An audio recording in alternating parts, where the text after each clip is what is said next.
For today's video mga ka-agri ay nandito po tayo ngayon sa likod ng aming property. So yan po yung property mga ka-agri sa madahon na yan. And dito is iba na po yung may-ari dito. So nandito po tayo ngayong araw dahil nga sa pinakawalan natin itong ating mga alagang tupa. Dahil nga po sa tagal ng walang ulan dito sa amin ay wala na po silang makain. So ang pinapakain po natin sa kanila is darak, and dinadalhan na rin po natin sila ng mga damo-damo, pero konti lang yung nadadala na natin dahil wala na talagang pagkukunan.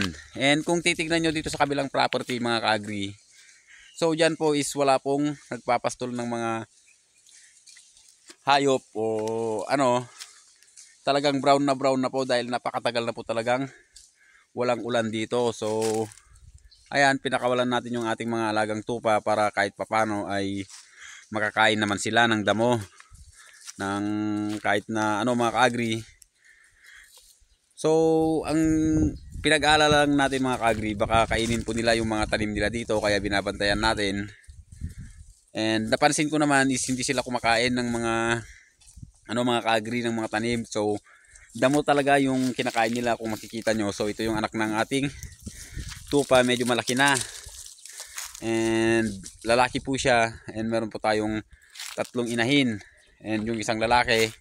So bali last year is meron tayong tatlo sanang anak, kaya lang namatay po yung dalawa, yung anak ng ating dumalaga. So dyan po sa itaas, yan po yung ano ng property na kasama dun sa ating farm, hanggang sa dulo po yan. Dun ko po sila dinadala, kaya lang ang problema is dito sila pumunta, kaya binabantayan na lang natin para naman hindi sila makasira mga ka-agri. So hirap po kasi ngayon talaga dahil wala na pong may pakain. Kahit na bigyan natin ng darak or ano is parang hindi naman sila nabubusog mga ka-agri. So yung mga kambing natin is pinakawalan din natin, kaya lang nasa bandang itaas sila. At least yung mga kambing natin is marunong nang umuwi pagkahapon. So ito po yung binabantayan natin, mga alaga nating tupa. Baka po maligaw sila. Yun po yung pinag-aalala natin dahil first time lang po nating pakawalan. So dapat pala ang ginawa ko is tinalian ko kahit yung lalaki lang, para hindi sila masyadong lumayo. Pero sa tagal sa atin ito mga ka-agri ng mga tupa na to, nasa magwa 1 year na rin po sa atin itong mga to, baka marunong na rin po silang umuwi sa kanilang kubo. So binuksan ko po yung ano dito sa taas, yung ginawa nating daanan dati, sinarado ko lang dahil nga sa nagkulang po tayo ng budget na para pangbakod dito sa ating area. So ito na po yung tinataniman natin ng gulay.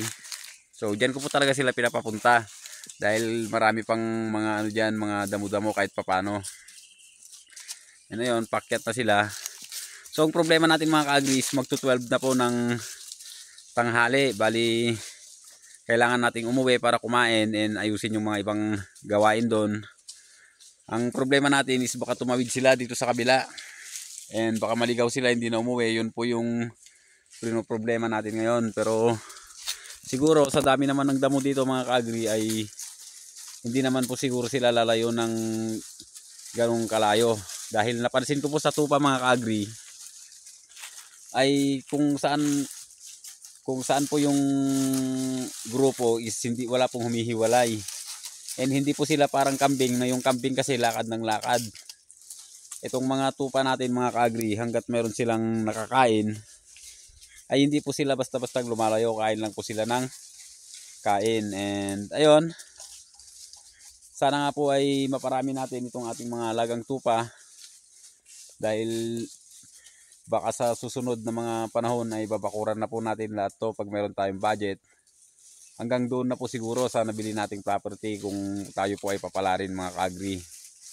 And ayun lang sa video natin ngayong araw mga ka-agri. Sana po ay nagustuhan nyo, and kung hindi pa po kayo nakakapag-subscribe ay paki-consider na rin po mag-subscribe mga ka-agri.